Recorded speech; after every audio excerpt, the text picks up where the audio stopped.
क्या भारत के अंदर एस्ट्रोलॉजी वैलेंटाइन डे को मान्यता देती है? आपको कैसा लगता है कि पश्चिम से निकला वैलेंटाइन भारत में इतना ज्यादा लोगों को, युवाओं को क्यों प्रभावित कर रहा है? जाने 14 फरवरी यानी वैलेंटाइन डे और एस्ट्रोलॉजी के बीच क्या है सिमिलैरिटी और क्यों एस्ट्रोलॉजी में वैलेंटाइन डे को इतना ज्यादा खास माना जाता है।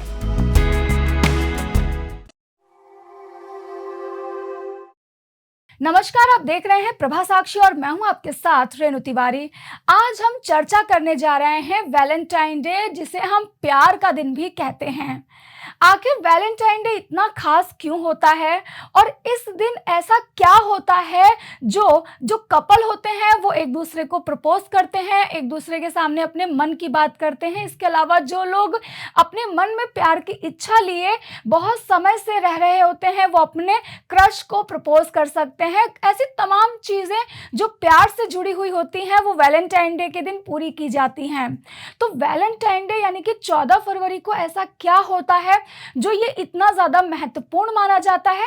क्या भारत के अंदर एस्ट्रोलॉजी, जो हमारे सितारे हैं, क्या वैलेंटाइन डे उसके द्वारा मान्यता प्राप्त है या नहीं है? इन तमाम विषयों पर आज हम चर्चा करने जा रहे हैं। हमारे साथ हैं एस्ट्रोलॉजर आशीष तिवारी जी। सर, बहुत बहुत स्वागत है आपका प्रभा साक्षी में।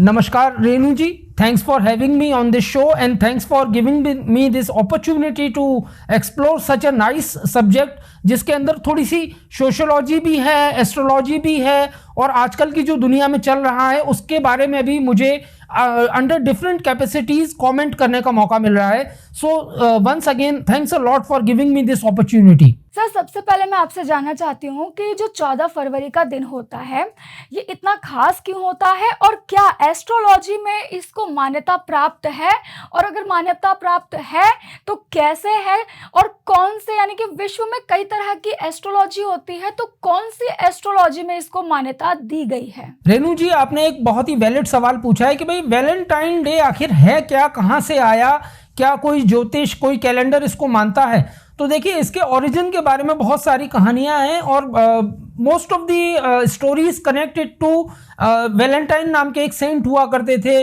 उनकी सेंट की कुछ एक कहानियां हैं जिनके बाद में इसको एक प्रेम के त्योहार के तौर पर मान लिया गया। ये तो एक कहानी है, जो कहानियां आप सुनते रहते हैं। कई लोगों ने अपने अपने तरीके से इस कहानी को सुनाया है, लेकिन हमको अगर वैलेंटाइन डे की सिग्निफिकेंस, अगर हम चाहें सिग्निफिकेंस को समझने की कोशिश करें और उससे ज़्यादा इंडियन और वर्ल्ड कॉन्टेक्स्ट में समझने की कोशिश करें, तो थोड़ा सा ये है कि जैसे हम बड़ा दिन मनाते हैं, क्रिसमस मनाते हैं, एक एक्सट्रीम कोल्ड टेम्परेचर के अंदर फैमिली साथ में आके बैठती है, सारे काम बंद हो जाते हैं, एक अपने लिए, लाइफ के लिए टाइम निकल आता है। उसी तरह से जो अभी समय है, जिसको आप वसंत का समय भारत में कह रहे हैं, जिसको आप थोड़ा सा यही समय, वसंत जैसा ही समय पूरी दुनिया में आया हुआ है, जहां एक्सट्रीम कोल्ड टेम्परेचर से वहां पे थोड़े एक्सट्रीम कोल्ड से कोल्ड टेम्परेचर आ गया है। इंडिया में तो ऑफिशियली आप वसंत के बारे में मुझे आपको बताने की आवश्यकता ही नहीं है। वसंत अपने आप में एक बहुत अच्छा मौसम है और वसंत और प्रेम के बारे में कालिदास से लेकर हमेशा कुछ ना कुछ कहा गया है। तो एक लव का सीजन तो है, शरीर को एक किस्म का आराम तो है, उस आराम के अंदर एक भावनाओं का उदय तो है। तो इस नाते प्रेम को सेलिब्रेट करने के लिए एक मौसम बनाया गया। अब यहाँ पर हमको एक चीज़ और समझनी पड़ेगी। सबसे पहले हमको समझना पड़ेगा कि भाई कैलेंडर के साथ में जुड़ा हुआ रिलीजन के साथ में जुड़ा हुआ वेदर और वेदर के साथ में जुड़े हुए सोशल नॉर्म्स। कैलेंडर कहाँ से बने? कैलेंडर बने हुए वेदर से। वेदर, जब कैलेंडर और वेदर में क्लैरिटी आई तो रिलीजन ने कहा भाई इस मौसम को मौसम के आधार पर सेलिब्रेट कीजिए। आप अगर देखेंगे, अगर हमारे जो पारंपरिक त्योहार हैं भारत के, वो सारे त्योहार कहीं फसल कटने से जुड़े हुए हैं तो कहीं फसल के बोए जाने से जुड़े हुए हैं। कोई एक उन्होंने लीप टाइम दे दिया कि भाई अभी बरसात है, इस समय आप जाके तीर्थ यात्राएं कर सकते हैं। दीपावली का भी उन्होंने जो एक अमावस्या की रात को रोशन किया, तो वहाँ पे भी एक इन्वॉल्वमेंट है, एक वेदर का एलिमेंट है वहाँ पर। एक हमारे यहाँ त्योहार, अगर आपने सुना हुआ, एक त्योहार चलता है बासोड़ा। बासौड़ा का भी एक सिग्निफिकेंस है। बासौड़ा का सिग्निफिकेंस ये है कि whenever the weather is changing, तो नए तरीके के बैक्टीरिया और इस तरह के विषाणु वगैरह सब आते हैं वातावरण में। हम क्या करते हैं, हम खाने को रख देते हैं, वो बैक्टीरिया विषाणु उस खाने के अंदर जाते हैं, हम वो खाना खा लेते हैं और हमारी जो बॉडी है उनका उन बैक्टीरिया के साथ एक इनकाउंटर होता है, एक इम्यूनिटी डेवलप हो जाती है। तो ये भी मौसम से आधारित एक हमारा त्योहार हो गया। या फिर हम नवदुर्गा के बारे में भी कहें, जो हम साल में 2 बार नवदुर्गाएं मनाते हैं, तो देखिए आपने क्या देखा है, आपने देखा है कि भाई ये एक बड़ा दिन है जिसको आप 25 दिसंबर के आसपास देखते हैं। उस समय आपने क्या कहा कि भाई सबसे छोटी रात हो गई। आपने उसके बाद में 2 जून के दिन गए, वहां एक मुहावरा चलता है 2 जून की रोटी। वहां क्या हुआ कि भाई सूर्योदय का समय सबसे ज्यादा हो गया। दोनों मौसम पे आधारित है, लेकिन साल में कुछ दिन ऐसे भी हैं जब दिन और रात दोनों का समय बराबर है। ऐसा ही एक समय है नवदुर्गा का। तो नवदुर्गा भी हमने कहाँ मनाई है, सूर्य की गति के आधार पे। उसी कॉन्टेक्स्ट में एक समय निकल के आया जिसको हमने वसंत कहा। बाद में कुछ सालों के अंदर एक परिस्थिति निर्मित हुई जिस परिस्थिति के अंदर हमने कहा भाई ये एक प्रेम का भी सीजन हो सकता है, एक्सेप्टेंस मिली। यहां पर एक सोशल नॉर्म निकल के आया। सोशल नॉर्म निकल के क्या आया कि भाई लवर्स के लिए, प्रेम के प्रदर्शन के लिए भी एक समय होना चाहिए। जीवन में प्रेम की भी महत्ता है। बॉलीवुड 10,000 करोड़ रुपए केवल लव स्टोरी सुना के ही एक साल के अंदर कमाता है। साल के 250-300 गाने हम लोग जो हमें याद हैं, जो छोटे छोटे बच्चों को याद है, वो प्रेम पर आधारित हैं। प्रेम एक बहुत ही इंपॉर्टेंट फीलिंग है, तो इसको भी सेलिब्रेट कहीं होना चाहिए। तो उस सेलिब्रेशन के लिए एक नॉर्म बना, और उस नॉर्म के अंदर अगर आप 90 के दशक में देखेंगे तो वैलेंटाइन की ओरिजिन 90 के दशक से है। 90 के दशक में जो कंज्यूमरिज्म जो था, एक उस फैक्ट्री ने भी कहा कि भैया अगर इमोशन ऑफ लव आ रहा है तो उन्होंने कहा ठीक है भैया इसको आने दीजिए, और क्यों ना इसके थ्रू चीजें बेची जाएं। आज आप देखते होंगे कि गुड़ी पाड़वा हो, न्यू ईयर हो, पुष्य नक्षत्र हो, धनतेरस हो, इनके इसेंस पीछे चले गए हैं और खरीदारी आगे आ गई है। उस दिन आपको, यहां तक कि 26 जनवरी की भी सेल लगने लगी है। 26 जनवरी देशभक्ति का त्योहार है, मगर उसके लिए भी आपको एक सेल ऑफर की जाती है। तो वैलेंटाइन डे या वैलेंटाइन वीक कहीं ना कहीं आज जो आप इसका प्रोलिफरेटेड रूप देखते हैं वो यहीं से निकल के आया है। तो ये एक चीज हो गई, this is one thing, and this is where the origin of Valentine Day is. तो अब अगर हम एस्ट्रोलॉजी पे आए इस चीज में, तो पर्सनली जहां वैदिक एस्ट्रोलॉजी की बात होती है, चाइनीज एस्ट्रोलॉजी की बात होती है, वेस्टर्न एस्ट्रोलॉजी की बात होती है, तो ऐसा कोई भी आपको चीज नहीं मिलती कि भैया जिसकी वजह से आप वैलेंटाइन डे को सेलिब्रेट करें। अलबत्ता इतना जरूर है कि भाई मौसम अच्छा है, इस नाते फिर आदमी के अंदर एक prominence of the love feelings आ जाता है। तो इस आधार पर फिर एस्ट्रोलॉजर्स ने भी कहा कि भैया ठीक है, आपके अंदर, जैसे आपको मैं एक एग्जांपल देता हूं, दीपावली के आसपास आप जाएंगे या होली के आसपास आप जाएंगे तो एक शब्द प्रिवेल होता है, उसको हम कहते हैं फेस्टिविटी। उस फेस्टिविटी के अंदर बहुत सारी चीजें आ जाती हैं। उस फेस्टिविटी में हमारी जिंदगी मुड़ जाती है। अगर आप त्योहारों को बारीकी से देखें, आप कितने भी बैड फ्रेम ऑफ माइंड में हो, अगर एक त्योहार आ रहा है, 4 लोग घर में इकट्ठे हो रहे हैं, परिवार के लोग इकट्ठे हो रहे हैं, सोशली आपका मिलना जुलना हो रहा है, तो थोड़े आप कैजुअल्ड हो जाते हैं, थोड़े आप स्प्रूस अप हो जाते हैं। It's the same with Valentine. Valentine को उस एक पर्टिकुलर वीक को अंडरलाइन कर दिया गया है कि भाई आपकी जो लव फीलिंग्स हैं उनको आप एक्सप्रेस कर सकते हैं, और इसका एस्ट्रोलॉजी से इतना कोई गहरा नाता नहीं है जिस प्रकार से कि प्रोजेक्ट किया जा रहा है।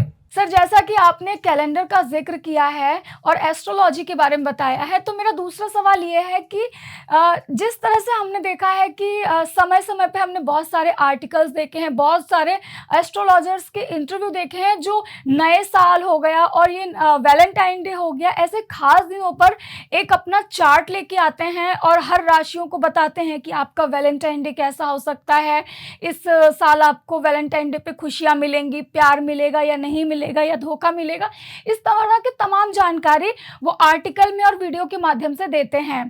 तो एस्ट्रोलॉजी में इसका ये कहाँ से आ गई एस्ट्रोलॉजी में ये वैलेंटाइन डे वाली चीज़ें? क्योंकि हमने जहाँ तक देखा है वो सनातन धर्म में और हिंदू धर्म में और एस्ट्रोलॉजी में वैलेंटाइन डे का कोई जिक्र नहीं है। ये तो पश्चिम का एक त्योहार माना जाता है, तो ये भारत में इतना ज़्यादा कैसे फैल गया है? अगर वैलेंटाइन डे से जुड़ी हुई एस्ट्रोलॉजी की हम प्रिसाइसली बात करें तो हम ये कह सकते हैं कि एक त्योहार ने चीज़ों को अंडरलाइन किया और अंडरलाइन करने के बाद में एस्ट्रोलॉजर्स ने इसका एक एडवांटेज लिया और एडवांटेज लेने के बाद में एस्ट्रोलॉजर्स ने क्या किया, एस्ट्रोलॉजर्स ने इस एडवांटेज के अंदर थोड़ा सा, क्योंकि फोकस एरिया लोगों का चेंज हो गया है, तो उन्होंने कहा भैया एक लव हॉरोस्कोप नाम की भी एक चीज़ हो जानी चाहिए। और एक देखिए, हमेशा से जब भी ज्योतिष में बात होती है तो एक्सटर्नल एनवायरनमेंट को निगेट नहीं किया जा सकता। एस्ट्रोलॉजर्स ने कहा कि भैया एक एक्सटर्नल एनवायरनमेंट बन रहा है तो आपका प्रेम संबंधी मामलों में ध्यान ज्यादा जाएगा, तो इस वजह से आप उन्हीं चीज़ों पे ध्यान दे लीजिए। नॉर्मली मैं आपको कुंडली के दृष्टिकोण से बताना चाहूँगा कि कुंडली में जब भी प्रेम की बात होती है तो हम 5th हाउस को देखते हैं। फिर थोड़ा हम और आगे चले जाते हैं 5th हाउस से, यानी कि कुंडली का जो 5वां घर है, खाना है, वहाँ से हम देखते हैं कि भाई इनका क्या चल रहा है। फिर हम आगे चले जाते हैं तो हम 12th हाउस को देखते हैं जहाँ पे हमारे शारीरिक सुख या फिजिकल प्लेजर है।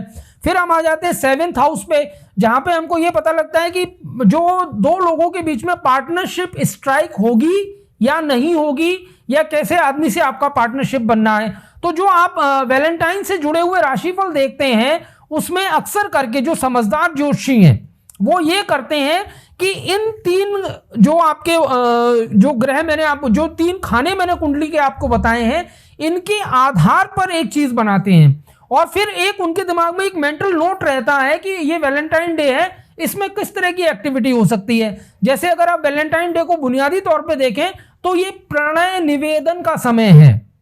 तो प्रणय निवेदन के दौरान क्या क्या चीजें हो सकती हैं, 7th हाउस में क्या रिएक्शन एक्शन हो सकते हैं, वहाँ पर जो 5th हाउस है उसमें क्या हो सकता है, इनके स्वामी क्या कर रहे हैं। अच्छा, वैलेंटाइन की जब भी कुंडली बनाई जाएगी वैलेंटाइन डे को दिमाग में रख के या प्रेम प्रदर्शन को दिमाग में रख के, तो उसमें 2 एलिमेंट्स बहुत ज़्यादा ज़रूरी हैं। पहला एलिमेंट है आपकी कुंडली में मून की प्रेजेंस, क्योंकि चंद्रमा मन का कारक है। आपका मन, अच्छा थोड़ा सा एक्सटर्नल इन्फ्लुएंस भी आए हुए हैं जिसकी वजह से आपका मन उन सब चीज़ों की तरफ उद्यत हो रहा है।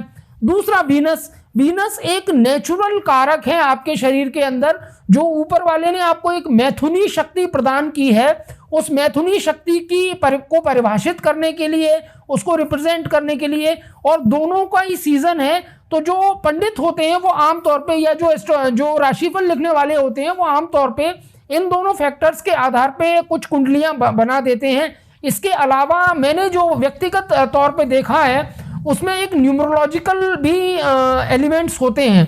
न्यूमरोलॉजिकल एलिमेंट के अंदर भी किस प्लेनेट के ऊपर चंद्र और वीनस का, यानी कि चंद्र और शुक्र का कैसा इन्फ्लुएंस पड़ रहा है, इसके आधार पे भी वो वैलेंटाइन डे के बारे में काफ़ी कुछ कहा जा सकता है। और अगर आप अपना पर्सनलाइज राशिफल देखने जाते हैं वैलेंटाइन डे के बारे में, तो फिर हम जो गोचर के अंदर आपकी दशा, सूक्ष्म दशा चल रही होती है, उसमें शुक्र की परिस्थिति देखते हैं, क्या शुक्र की या मंगल की या किस प्रकार की परिस्थिति आ रही है, उसके आधार पर भी हम एक वैलेंटाइन डे का राशिफल आपके लिए बना सकते हैं। सर, आपने कैलेंडर का जिक्र किया है, तो क्या लगता है आपको इस साल इस कैलेंडर में हमारे लिए क्या खास हो सकता है, या अन्य राशियों के लिए क्या खास चीजें हैं और कौन सी चीजें बहुत ज्यादा महत्वपूर्ण हैं? देखिए रेणु जी, आपने बहुत ही वैलिड सवाल पूछा है कि क्या कोई हाईलाइटिंग चीज है इस साल के बारे में। वैलेंटाइन की जो आप राशिफल जिसके बारे में बात कर रहे हैं, तो यहाँ पे मैं एक चीज़ आपको पिन पॉइंट करना चाहूँगा। अगर हम वैदिक कैलकुलेशन में जाते हैं तो हमें ऐसा कुछ ज़्यादा खास दिखाई देता नहीं है। अगर हम थोड़ा सा न्यूमरोलॉजी में भी जाते हैं तो भी रेगुलर ही हैं सारी, लेकिन एक हाईलाइटिंग चीज़ है। वो हाईलाइटिंग चीज़ निकल के आती है चाइनीज़ कैलेंडर से। चाइनीज़ कैलेंडर में जिस समय हम सेलिब्रेट कर रहे हैं अपना वैलेंटाइन का वीक, उस वैलेंटाइन वीक में एक तारीख आती है 11 तारीख। 11 तारीख को चाइनीज कैलेंडर में कुछ परिवर्तन हो रहे हैं। The year of ox is giving way to another year. तो तो ये माना जा रहा है, जो लोग चाइनीज एस्ट्रोलॉजी के एक्सपर्ट हैं वो लोग ये मान रहे हैं कि मान लीजिए जैसे एक टाइमिंग निकालनी है, एक मुहूर्त निकालना है और हमने चाइनीज कैलेंडर को आधार माना है, तो इस आधार पे उन लोगों का, एक्सपर्ट्स का कहना ये है कि अगर आप प्रणय निवेदन, प्रेम प्रदर्शन करना चाहते हैं, अगर आप चाहते हैं कि आपका रिलेशनशिप एक नेक्स्ट लेवल पे पहुंचे, तो इसकी पॉसिबिलिटीज 11 तारीख के बाद बढ़ जाती हैं। यानी कि अमूमन आपको जो भी इस तरह के प्रणय निवेदन करने हैं या सेलिब्रेशन ऑफ लव करना है, तो आप 11 फरवरी के बाद में कीजिए।